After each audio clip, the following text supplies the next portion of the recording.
Assalamualaikum warahmatullahi wabarakatuh.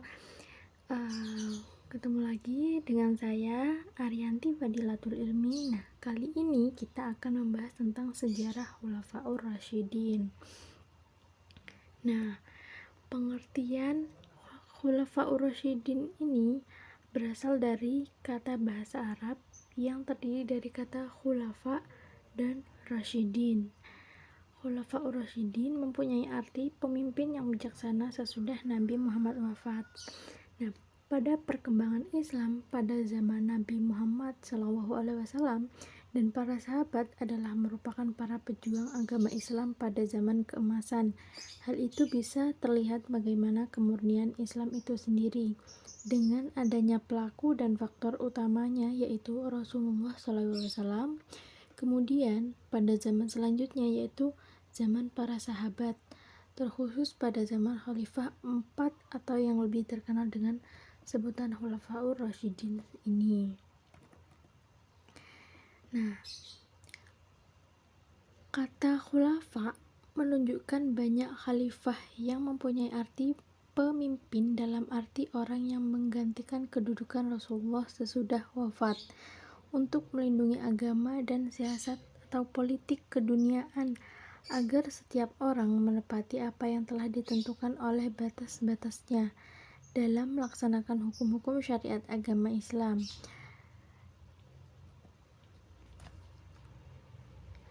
Nah, ada 4 Khulafaur Rasyidin, yaitu yang pertama Abu Bakar As-Siddiq dalam periode 11-13 Hijriah, kemudian dilanjutkan pada masa Umar bin Khattab pada tahun 13-23 Hijriah, Utsman bin Affan 23-36 Hijriah, Ali bin Abi Thalib yaitu 36-41 Hijriah.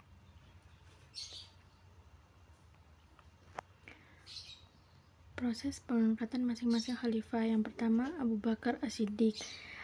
Berita wafatnya Nabi Muhammad bagi para sahabat dan kaum muslimin adalah seperti petir di siang bolong karena sangat cintanya mereka kepada Rasulullah.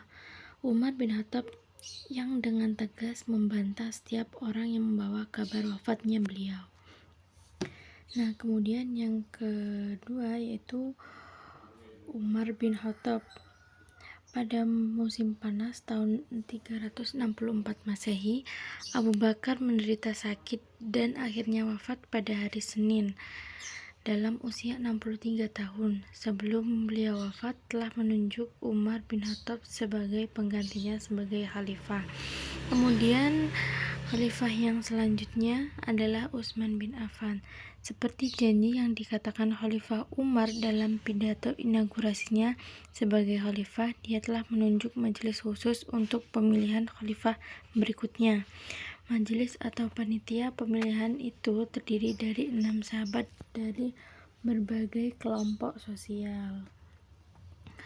Kemudian yang keempat yaitu Ali bin Abi Thalib.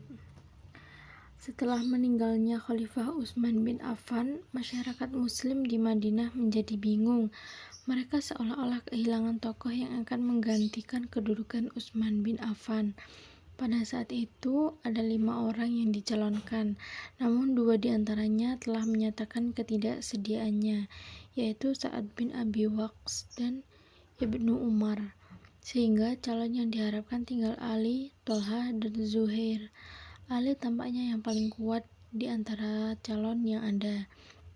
Di samping ia lebih dulu masuk Islam, juga kedekatan kekerabatannya dengan Nabi merupakan poin tersendiri. Kemudian biografi singkat masing-masing Khulafaur Rasyidin. Yang pertama Abu Bakar As-Siddiq. Abu Bakar As-Siddiq lahir pada tahun 568 Masehi atau 55 tahun sebelum Hijriah. Dia merupakan khalifah pertama dari Khulafaur Rasyidin, sahabat Nabi Muhammad SAW yang terdekat dan termasuk di antara orang-orang yang pertama masuk Islam atau as-sabiqunal awwalun. Nama lengkapnya adalah Abdullah bin Abi Quhafah At-Tamimi. Pada masa kecilnya, Abu Bakar bernama Abdul Ka'bah. Kemudian nama itu ditukar oleh Nabi Muhammad SAW menjadi Abdullah Quhafah At-Tamimi. Yang kedua yaitu Umar bin Khattab. Umar bin Khattab memiliki nama lengkap Umar bin Khattab bin Nufail bin Abdul Al-Uzza bin Riba'ah bin Abdillah bin Qard bin Razail.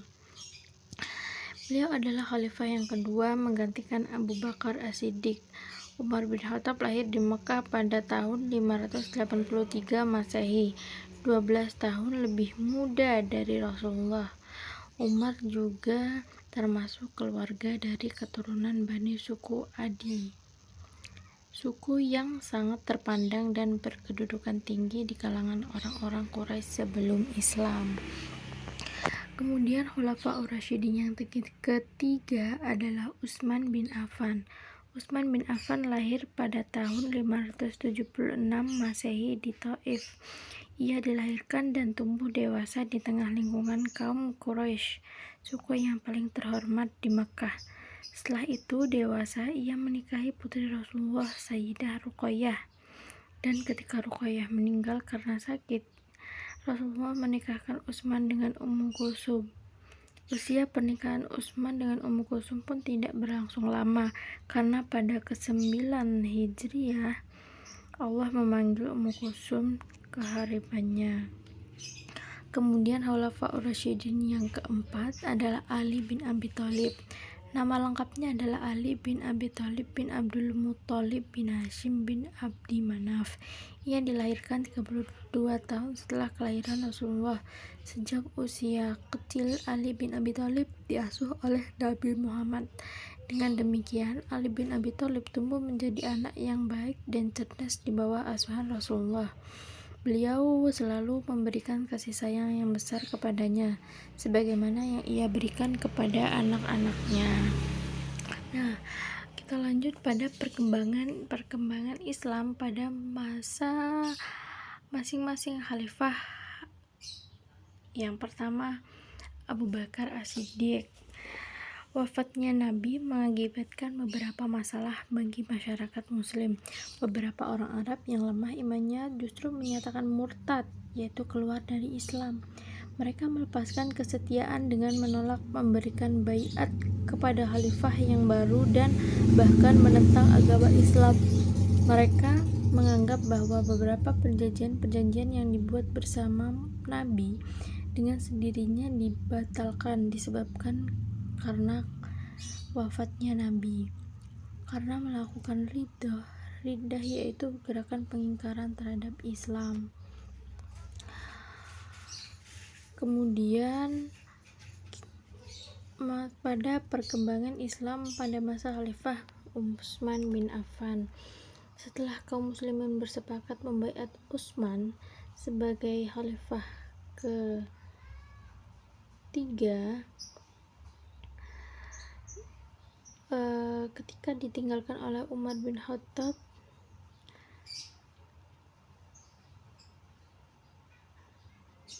keadaan makmur dan bahagia.